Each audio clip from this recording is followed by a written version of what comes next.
So if 30% of all Americans are nuns now, and we're going to look at another slide in a moment that does a forecast, a projection to the year 2070. Yeah, thanks. So we're going to look at a projection slide in a moment through the year 2070. If 30% of Americans are nuns now, how do we respond as citizens, as people of faith?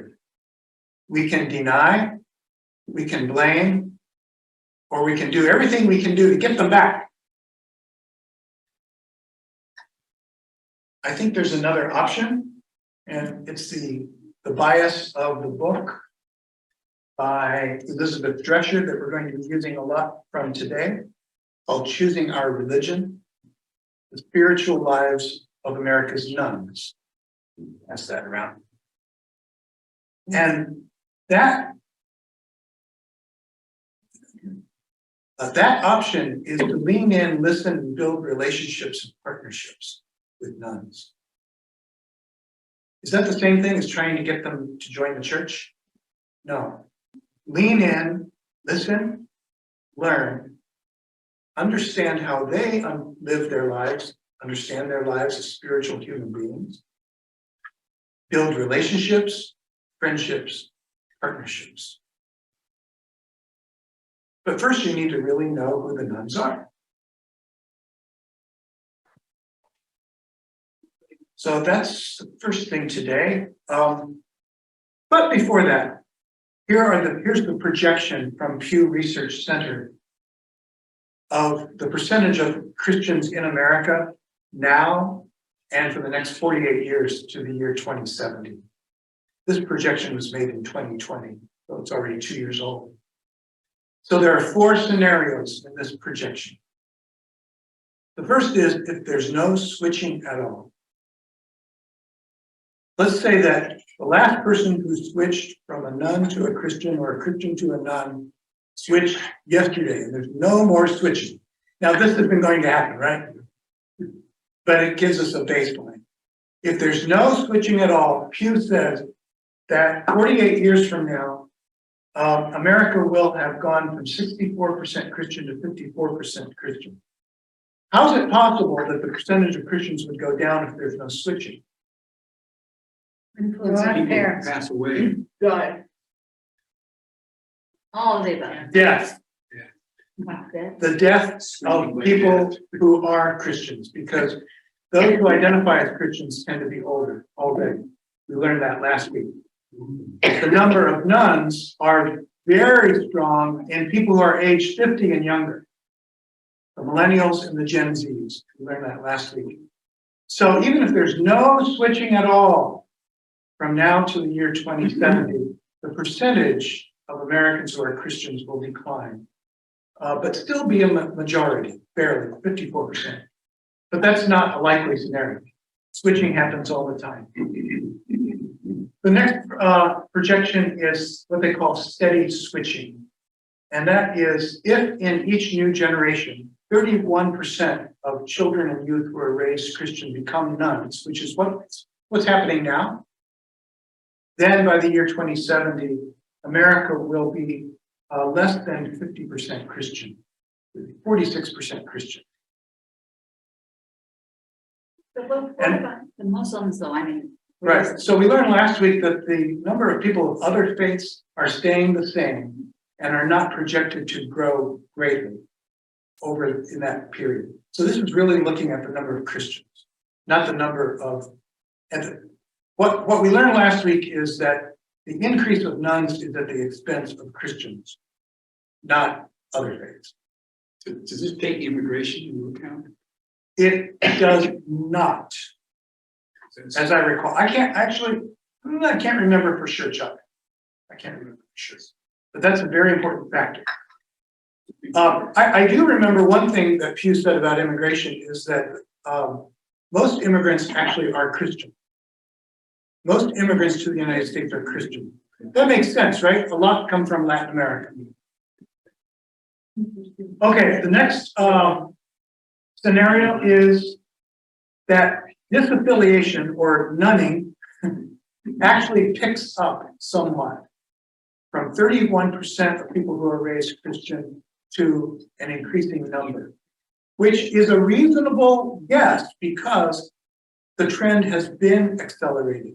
So let's say it continues to accelerate, but with limits. The limit is that the percentage of Americans who are Christians never goes below 50%. That's the scenario here. If so, then switching with limits still results in an American population that's only 39% Christian 50 years from now. If acceleration happens with no limits, then Pew projects 35% of Americans will be Christians in 2070. Okay. Now, I would like you to meet the nuns.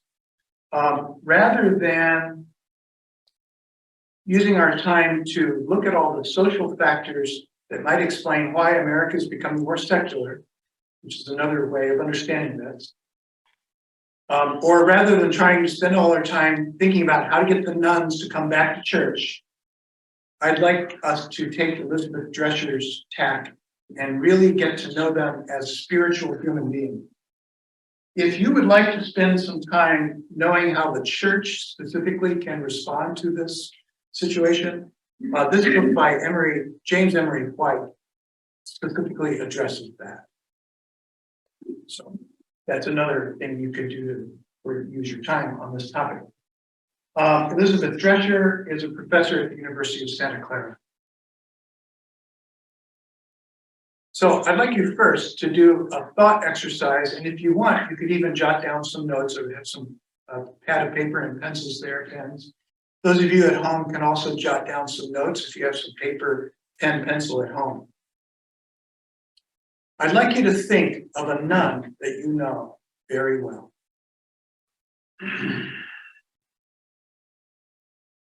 A member of your family, perhaps, a friend, and it doesn't have to be a young person.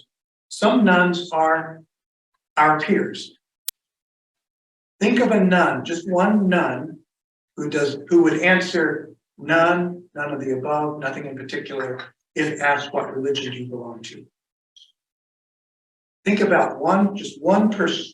Does everybody have a person in mind? Do they have to be alive? They have to be alive. My father was a nun. Yeah, it's hard. I guess you can interview them in your mind. Yeah, sure. It shouldn't probably be like a historical figure, like I don't know, like Attila the Hun or something. Someone you know, living or dead, and consider in your mind. You can jot a note down here or not. It's okay. Consider in your mind how you think they would answer these questions. These are the questions that Elizabeth Drescher uses in her one-on-one interviews with nuns that comprise the heart of the book that Chuck is holding. Now, I know it's hard for you to get in the mind of that person, but perhaps you can make an educated guess about how you think your favorite nun would answer these questions. How would you describe your approach to spirituality, religion, and meaning making? Tom, do you mind closing that door? Thank you.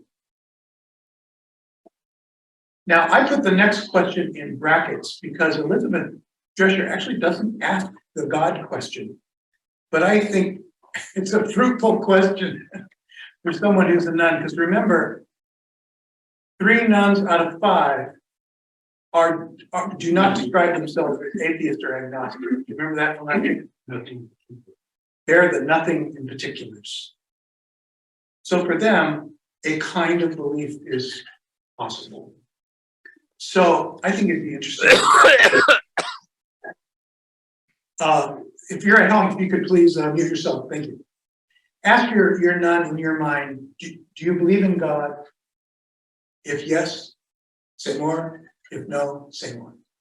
Could you expand that to some primal force? Yeah, that's opposed to God, because it's sort of limiting. That's why, I mean, I tried, when I was preparing this slide yesterday, I thought, how do I say this? I thought, let's ask it open-ended and let the respondent define God if they want to define God. That's why I left it so vague, open-ended. So ask your nun in your mind now, or on paper, what activities do you find most spiritual, religious, or otherwise important in your spiritual life? What spiritual or religious leaders have influenced your perspective? What books, movies, music, and art have been useful to you regarding your spiritual life? Are there particular activities, routines, places, rituals, or objects that are important in your spiritual life? Are you part of what you would describe as a spiritual community of any sort? Do you pray? Remember, some nuns pray. Do you pray? And if so, what specifically do you do when you pray? What is your prayer like? Junior, there's a pea here. I've just warmed up the metal parts. How does prayer work in your life in terms of results or benefits? How do you make sense of evil or suffering in the world? And if you haven't worn out your welcome with your nun yet, there's a few more. For those of you who are just coming in, I've asked people to imagine a nun in their life. And imagine a conversation you might have with them about these questions. How do you think your approach to spirituality factors into your morality ethics? What would you say are the most important moral or ethical values you hold? How does your spirituality influence things like your political views and how you vote? How does your spirituality influence the way you conduct yourself at work? And what do you think happens when we die?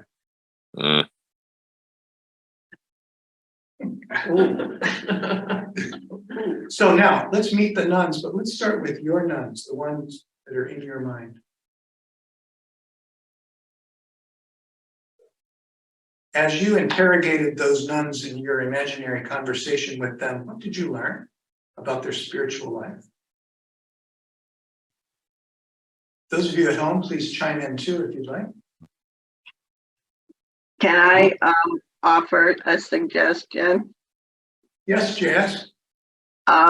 What questions do they get to ask you in return? Yeah. The reason why I ask is the questions I am asking my partner here are based on my perception of spirituality and religion and reflect that I have no clue about words like what God means. If you ask somebody, do they believe in God? It's not an open-ended question. You've defined it as God. And they may believe in something that's very much beyond our impressions or belief in God and would have a very hard time trying to explain it to you. Similarly, do you pray? That defines the activity in a Judeo-Christian way that may have nothing to do with how that individual communicates with whatever divine aspects of themselves or others that exist.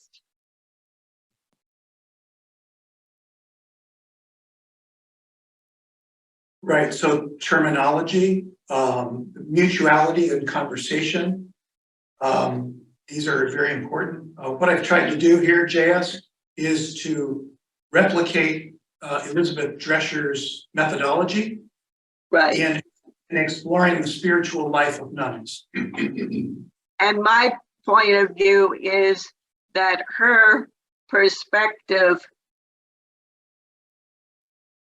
almost automatically for some section of the nuns is going to backfire because you're framing the questions from your point of view rather than letting them explain themselves from their point of view to start with. Yes, and you could always just do this kind of a conversation by saying, tell me about what you understand spirituality to be for you, and leave it at that. Ask the most broad question you can. Because yes, when you get into specifics, what language do you use except the language you know? Let me give you an example. This is a very good thing you're bringing up, JS. I do a daily video for my spiritual companionship practice, and I put it on 6 different social media platforms. I get the most feedback on TikTok. Every day, someone sends me a comment on TikTok about my daily video.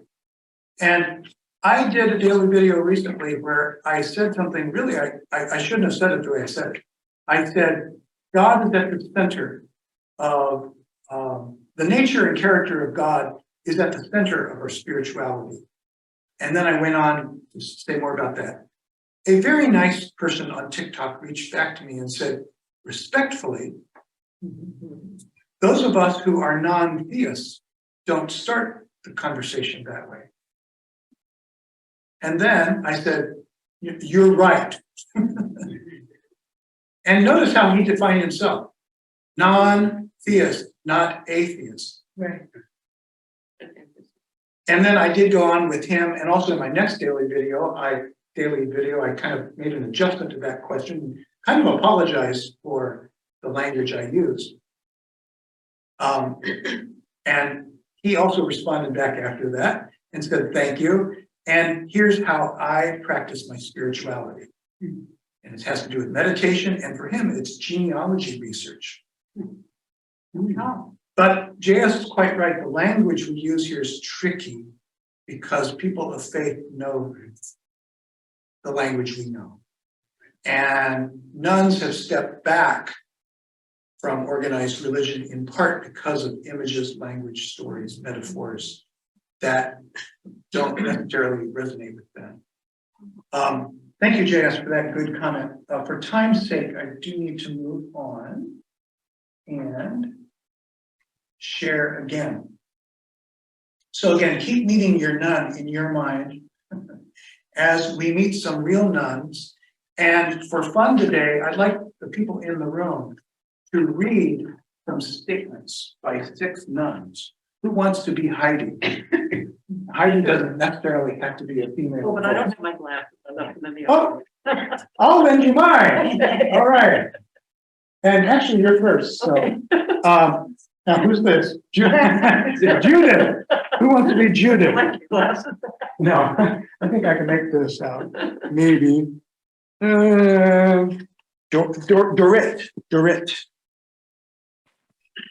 And Jim. I'll try Jim. I don't have Jim's my short. glasses Either. Okay, we'll share my glasses. Wayne. I'll be Wayne. Wayne. Wayne's a pastor, good. And Zachary. First, you can read that at all. Yeah, so am I. I'm first, I'll give them back. Okay, let's meet Heidi. Go. I'm Heidi. I'm 32. I'm Vincent Jeffrey's neighbor. I've lived here all my life. When I was a child, some of the grown-ups in the community who had kids my age took me to our neighborhood church, York Center Church of the Brethren. My parents weren't particularly religious, but they didn't mind that the neighbors took me to church with them. I liked going to church. It was fun. I learned about God. I was with my friends. I felt welcomed and all of that, but at some point, I just stopped going. I don't remember why. I guess I got involved in other things, or maybe some of those neighbors moved away. I really don't remember, and that was it. I haven't really been back to church since then. I don't know why. I don't know what I believe about God. I guess there's got to be something out there, but I don't know. I hope somebody's looking out for us. I do believe there's a place where we go when we die. Otherwise, what's the purpose? There's got to be more than this life. I know my grandparents are there. They're happy and with each other. I don't really need more than that. That's enough for me. I try to live a good life and help other people, especially my niece. I guess I just don't need a church. I don't pray, and none of my friends go to church either. But yeah, I believe in God and going to heaven and just being a good person. So Heidi's a real person. That's not her name, nor is that her picture. Oh. Sure. I want to humanize the nuns here. I was required for my spiritual companionship training program to interview a nun. And I could not actually find the interview, but I remember this was kind of the heart of the interview. She spent about an hour at my house, and I interviewed her using a lot of Drescher's questions that we just went through. This was pretty much the gist anyway. How does Heidi strike you? She's someone you'd like to know? Yeah. Is she a believer? I think so, believes in goodness. A believer in what? She believes in something, but You not. get it, Ellen. Believer in Goodness, in equality, goodness and giving. giving. Equality. She also believes in the afterlife. Yeah. So as I was interviewing Heidi, I thought, this is so ironic. I believe in religion, but I'm very dubious about the afterlife. And here I'm interviewing someone who's not interested in religion at all, but is quite certain about the afterlife. That comes from fear of, or wanting to go on having a happy ending. Can you guess what Stephanie's politics might? Can you guess what? Voldeck, edit that out, please. Can you guess what Heidi's politics might be? Would be Democrat. She's not. I guess we're both. She's strong Republican, pro-guns. Oh, my gosh. So remember, How does she justify? well, let's not go there. But remember something that Ryan Burge said last week is that the nuns, especially the nothings in particular, are a wide range of political views. And there's something about the libertarian viewpoint of more politically conservative people that aligns very closely with the nun perspective. It's like being independent, doing your own thinking, being your own person.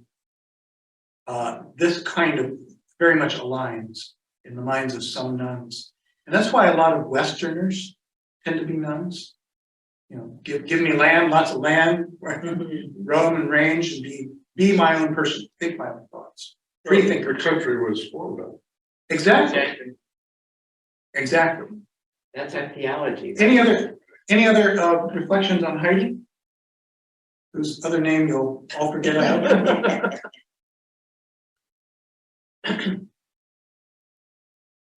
This is a person from Drescher's book. She's a real person. This is her real name. That's a real picture in this case. Dorit, let's hear from Dorit. That's it. I teach guided meditation classes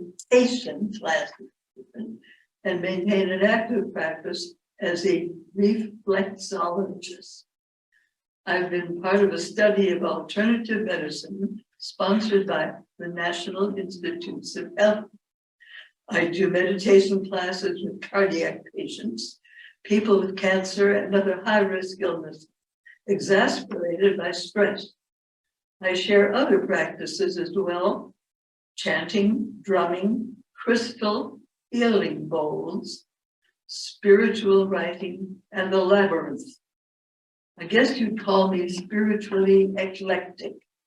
I practice on the outside of or on the margin of institutional religion.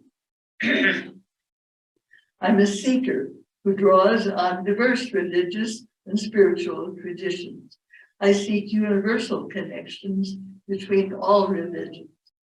I wouldn't describe myself as a SBNR, spiritual but not religious, because although I'm spiritual, I am interested in religion too. I just don't worry too much about the labels. You know, a long time ago, I couldn't go into a church and feel comfortable, but that has changed for me over time. Now I can go to a Catholic mass with my mother, and it's a very spiritual experience, I guess.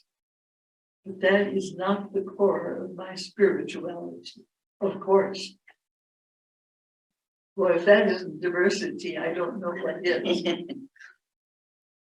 What do you think about Dorit? She's a seeker. She's looking for answers. She's very touchy-feely. I think she's experimental and she'll change. I don't think, I mean, because she's so wide open. I think there's a lot of people who are spiritual that are religious. I mean, she's a little eclectic, but I think that general term refers to a lot of people. Say it again, People Pete. who are spiritual but not religious. Mhm. There's a spirit that moves them with nature or whatever. I think that describes a lot of people. But again, I don't know how many have a labyrinth as part of it. I wonder what that is. I We wonder, have one in our church at Easter every year. I wonder how many of these people, seek some sort of relief from anxiety as being, a thoughtful person would probably try and find a pathway in life to reduce their anxiety. And I would imagine there are many ways, because we're all different individuals, that we can reduce anxiety in some way. It seems like she had a whole collection of mechanisms to reduce anxiety. About half a dozen of them. So let me take oh, thank you. Yes, Greg, go ahead. I was just going to ask if anybody online would like to make a comment. Yes, Dorit sounds like a lot of Americans, I think, just really afraid to commit to any one thing or just abhorrent to, be any labels. So she sounds extremely religious as anybody here, but just, it doesn't want to be known as one thing. And we're just, like I said, part of the thing of American history, just not wanting to be known as any one thing, because that would make people assume that you're against everything else. Any other thoughts about Dorit? We live by assumptions, isn't that, to Greg's point? I remember decades ago at a discussion at Midland College, somebody said they were religion, and this person said, "Oh, I know what you think." An assumption leap, because it put a wall right there. Not because of the person who said, I can't remember if it was Presbyterian or Lutheran or whatever. Oh, I know what you think. That person, perhaps lacking security, took care of his insecurities, the man, by putting a wall around anything that was threatened, by taking care of what he assumed the other person would believe. Right. It took care of having to think. Dorit reminds me of some people I've met at the Theosophical Society of America. I'm a member in part because it's in Wheaton and they have excellent programs there. And by being a member, I pay less for the for the registration fees. Theosophical Society has an annual Theosopfest in September every year, an outdoor booth-based, vendor-based fair. They didn't have it in 2020 or 2021, so this year they had it in September.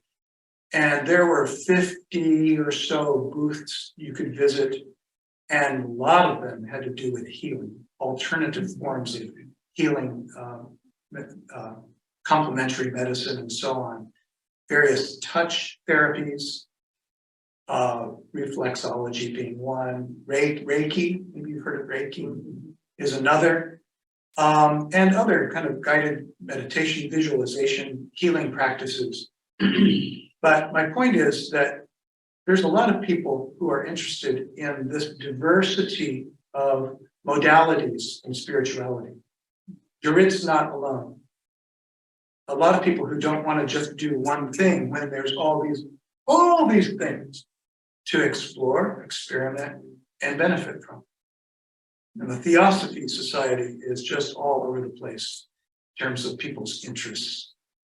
It even extends, I mean, there were people there that said, sit down and I'll help you talk to your deceased dog. It's important. We'll get to dogs in a moment. Dogs are going to make another appearance in this conversation. Let's move on. Then we've got 4 more nuns to meet. Judith Leonard, please. Judith Leonard. I'm 61 and live in New York City. I left the Catholic Church in my mid-30s after a painful divorce. I can understand why she would feel that way. I put everything Catholic behind me at that time, all of it, the beliefs, the rituals, the statutes, and 12 years of Catholic school discipline that taught me never to trust myself. I describe myself as agnostic with a lot of atheist seasoning. However, every morning I take out the pictures of my daughters and my granddaughters. I say their names and I think about what they mean to me and how proud I am of them. I want them to have good lives, to do good. I say it's a prayer, but priests wouldn't call it that. I don't think something happens just because I want good things for them. I don't believe in some God who will protect or reward my loved ones and not someone who didn't ask. What do you think about Judith? She's somebody you'd like to know? Yes. Yes. Isn't it a lovely image every day?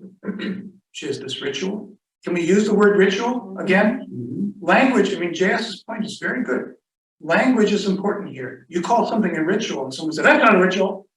Well, it's something they do every day. And I don't know what you call it. Like spiritual commentary. Repeated act. A repeated act that has deep meaning. But isn't that lovely? She puts the photos of her daughter and granddaughters in front of her, and she wishes them well. She feels grateful. She remembers the bonds that tie us together. And that this makes life worth living. And she But wants wants them to be good. But it's also a prayer for the future. It's strengthen them. She's trying to give them her strength and she's praying for their future. But she doesn't believe that God will be good to them and bad to somebody else. Right. And when, There's a belief in God. But what she doesn't have is a community. She's all by herself. She's very strong. So May not be enough. the issue of community is a key issue here. I mentioned the Theosophical Society, community of seekers.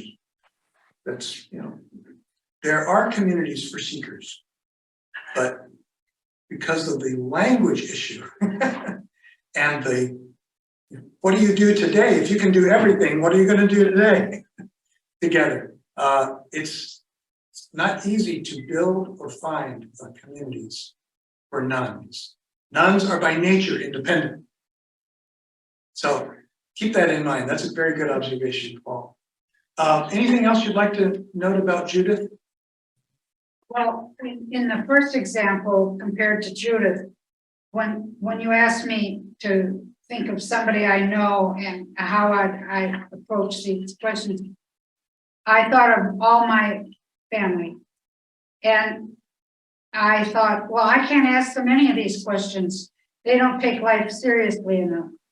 And then I thought, after everybody talked, well, the point is more to what JS is talking about.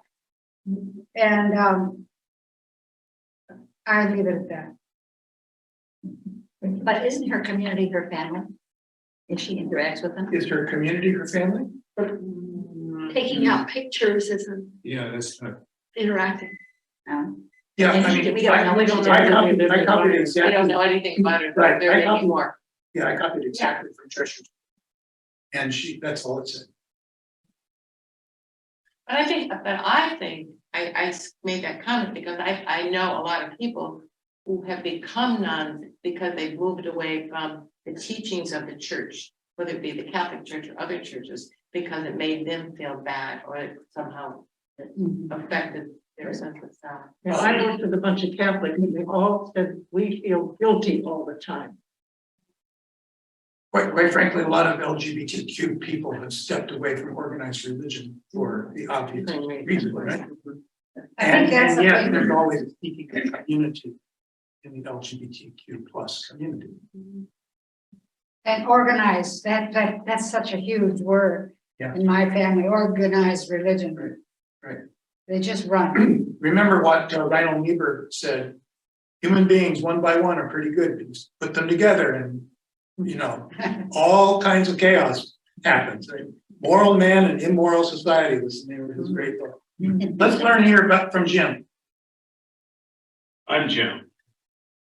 I don't have any belief in a supernatural being, higher power, or even a Star Wars force. I think of myself as within the humanist tradition that relies on reason and experience to understand life. But because of that, I believe in the human spirit and in the progressive development of humane capacity in people, so that the world we live in and the world we leave behind are better. This is the only eternity that exists. There is a long, proud history of this humanist, atheist, and free-thinking tradition in America, starting with our founders like Thomas Jefferson, James Madison, and Thomas Paine.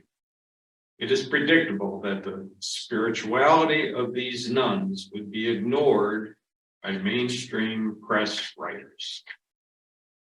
What? What do you think about Jim?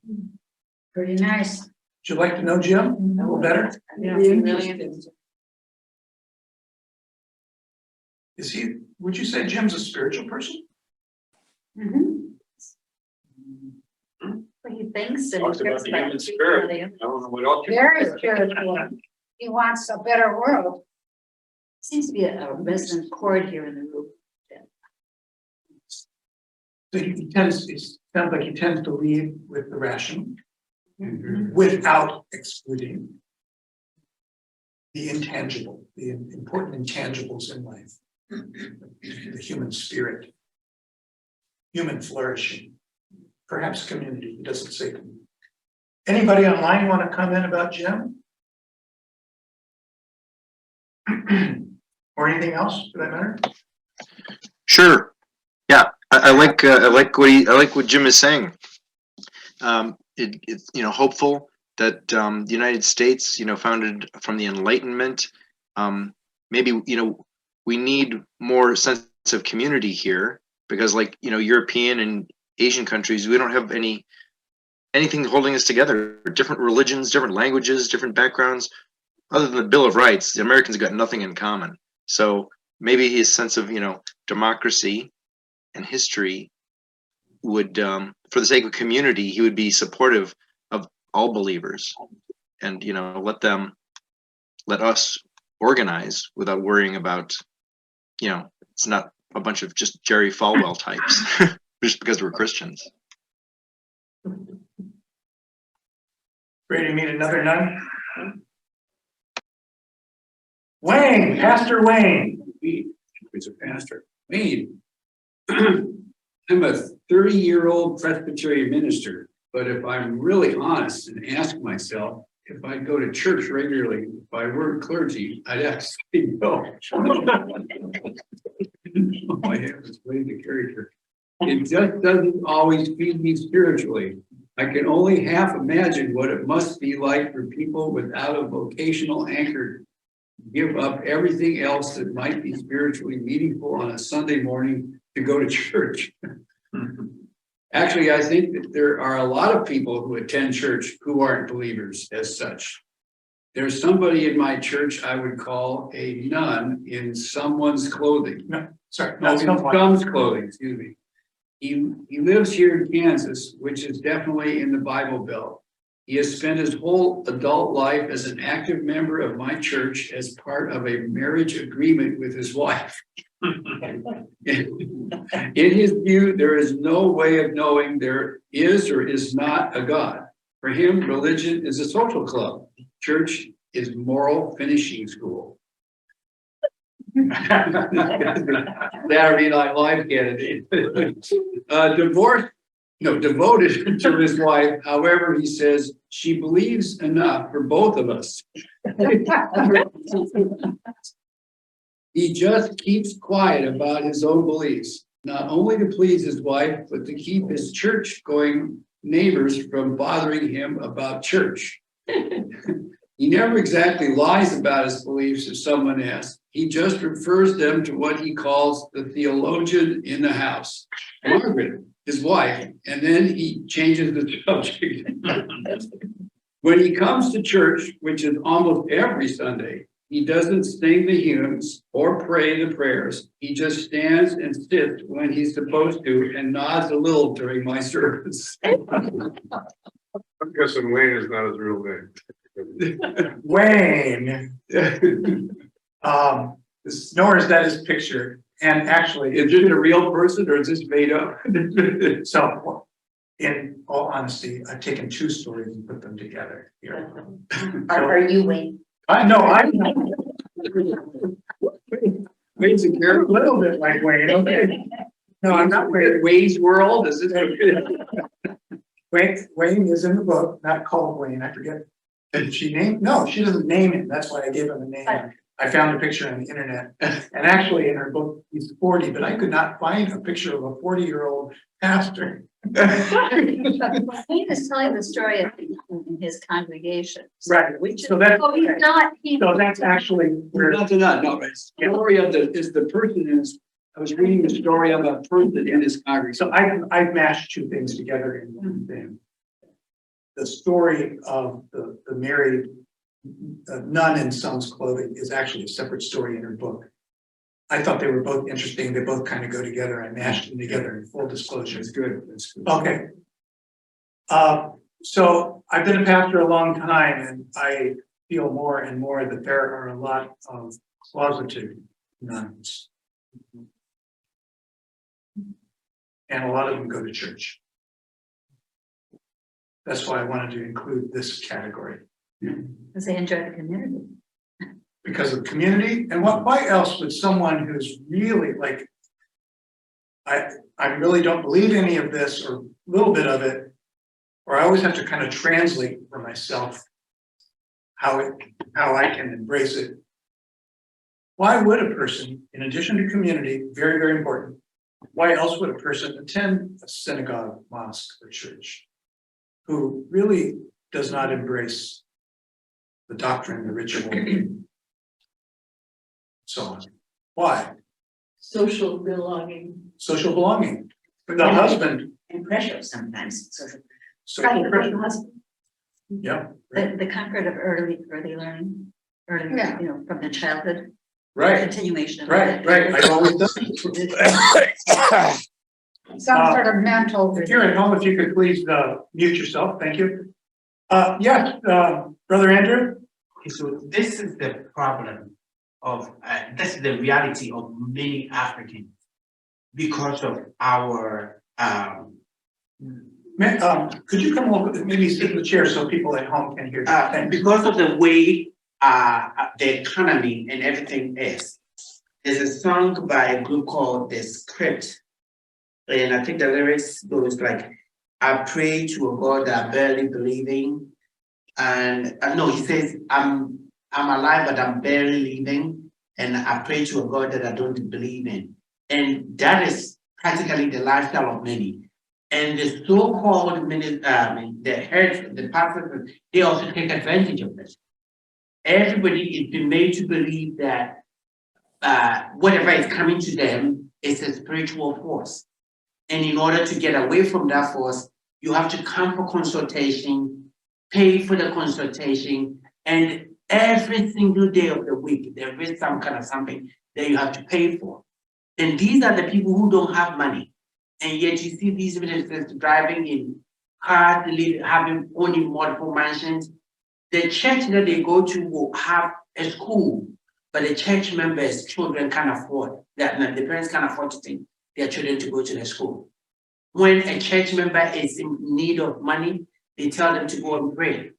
When a pastor needs money, they contribute. You know, so it's a brainwashed and they're taking advantage of that. But if I go, you tell me to do this, you come to tell me, like recently, there's a woman who was a fetish princess. Not everybody knew that she's not a woman of God.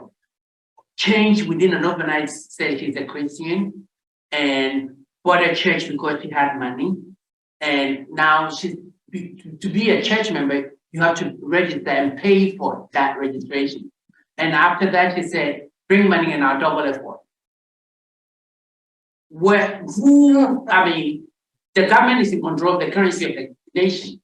How are you going to get to double it? So if you're going to double what I have, why don't you let me keep my money and give me the double? But no, you have to bring me yours first. And then once they brought it, she's now they're dealing with her in court right now. Why do you wait till it gets to that point? Thank you, Andrew. Your comment is a great connection to the final nun we're going to meet today, because he also mentions money. We have to go. Okay, Sorry. all right. Thank you, bell ringers. This is a young person from Drescher's book, and that's his real name. Who is Zachary? Oh, I am. Nancy? I'm a 19-year-old college student from Marietta, Georgia. I try to follow Jesus. It's that simple, and I guess that's hard. I don't want someone to see me as self-righteous or judgmental. I don't want them to assume I hate gays, or think they were dinosaurs on or think there were dinosaurs on Noah's Ark. I work part-time as a youth leader at an evangelical megachurch, but I'm not a member of that church. I don't belong to any church. I won't. I just don't believe that's what Jesus wanted. These institutions, these corporations, they know I'm in college, so they don't put pressure on me to join the church or give financially. They know that they pay me. They know what they pay me, so they know I'm broke. I'm not hostile to churches, really, and I do feel a call to ministry. But when I read the Gospels, I just don't see that Jesus was about, let's raise $10,000 so we can get a new sound system for the youth auditorium. I'll give my money when I have it, where I see it's helping the least of these. But I'm not interested in a program with, an executive director and a staff of 20 people. I buy a homeless guy a sandwich, I mow an old lady's yard. I want to help people who really need help. I just don't know that for people my age, Christian means that anymore. For me, saying I'm a Jesus follower or a nun means I get to live as best I can as a discipline of Jesus without taking on all the other stuff that pushes people away from his gospel. I don't like that word Christian. I think it just conjures up these religious images that I don't really like. I want to separate myself from the culture of Christianity. A Jesus follower who wants to separate himself from the culture of Christianity. The purist. Did Jesus come to build a church with committees and budgets and buildings? That's what scares me about the mega churches. Well, it's not just the mega churches that have budgets, buildings, and budgets. Air-conditioned dog houses. And it's this tension between a movement and an organization. And the Jesus movement started as a movement, and now we have a 2,000-year-old multi-pronged institution. And what Zachary seems to be saying is, I like the original guy, what he did way back then. I want to do that. The rest of this, that's a different kind of commitment. The following Jesus is something I can do on the street. I don't have to go to a building on a day of the week. And yet he's So- working in that organization. Right. This is his income too. He's a little bit like Wayne then. Yeah. Yeah, so is Zachary someone you like now? Yeah. Is he a spiritual human being? Oh, yeah. So time doesn't allow to, for much more than, oh gosh, that's right. I do want to share this. This is the dog part again. So Drescher has several appendices. It's a very well-researched, documented book. As she interviewed nuns about their spiritual lives, one of the questions she asked is, what are your meaningful practices in terms of spirituality? And she took the hundreds of people that she interviewed and ranked them in order, the responses in order. Here are the top 4. Family, friends, pets, food, meals, sharing meals. Top 4 out of 25. Family, friends, Fido, and food.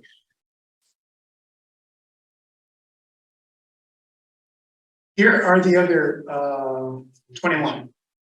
Praying, enjoying nature, listening to or playing music, enjoying or creating art, physical activity or sports, yoga, meditation, hiking, personal travel, journaling or writing, participating in a non-religious community group, dance, volunteering, caring for the sick or dying, service activities with a religious group, political activities, dream work, interpretation of dreams, fishing, hunting, reading, studying scriptures, attending worship, attending a non-worship activity at a house of worship.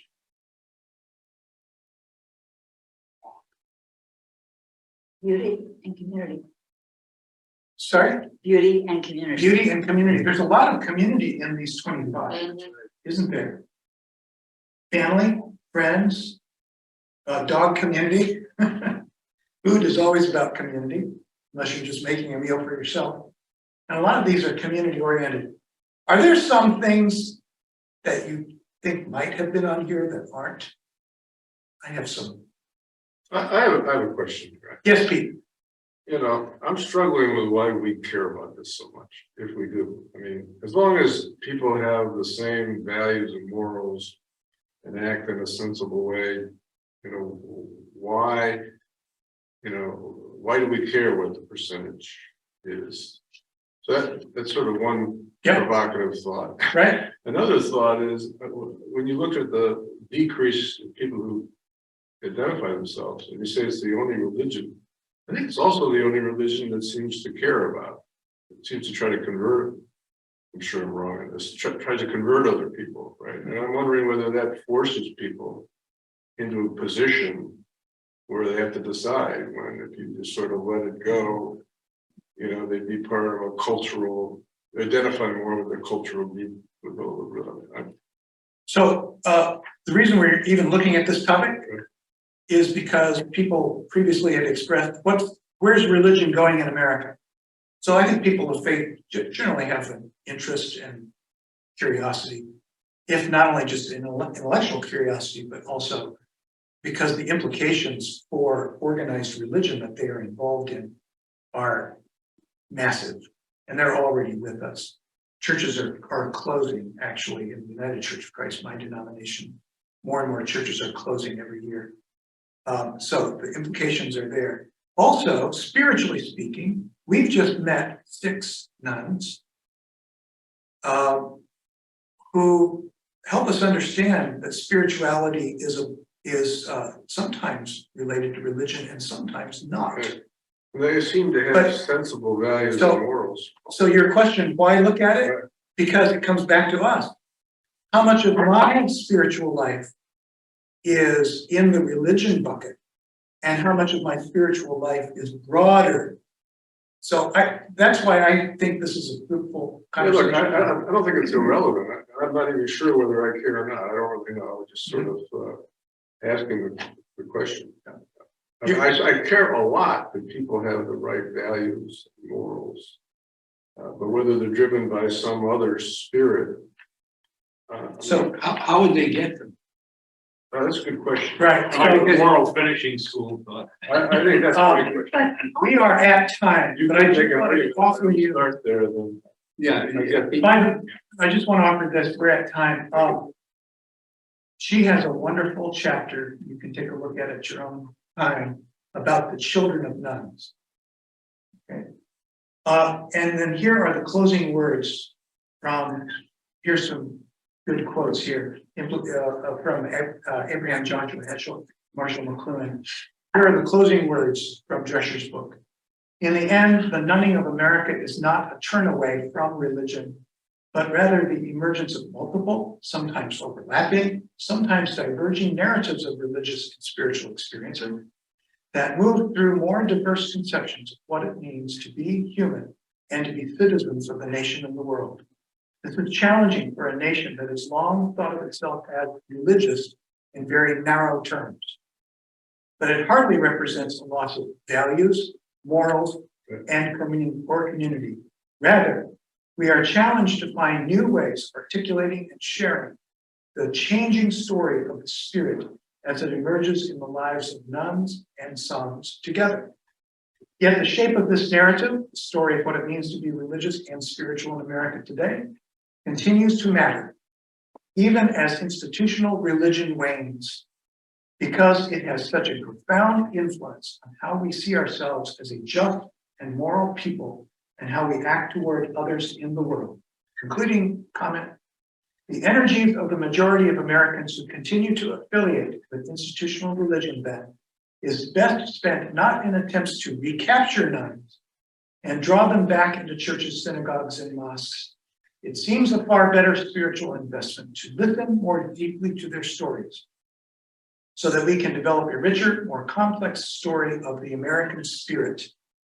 Embracing this narrative challenge is a fundamental practice of faith today, one which, as the great religious doubter Emily Dickinson put it, constructs the surest bridge to a world we cannot see. As Winnetka Congregational Church goes through a strategic planning process, I hope those of you who participated in these 2 weeks will help the church remember that we're moving into a future that is less and less religious, more and more secular, but not less spiritual. What does that mean for our institutions, the retail religion level, with buildings and staff and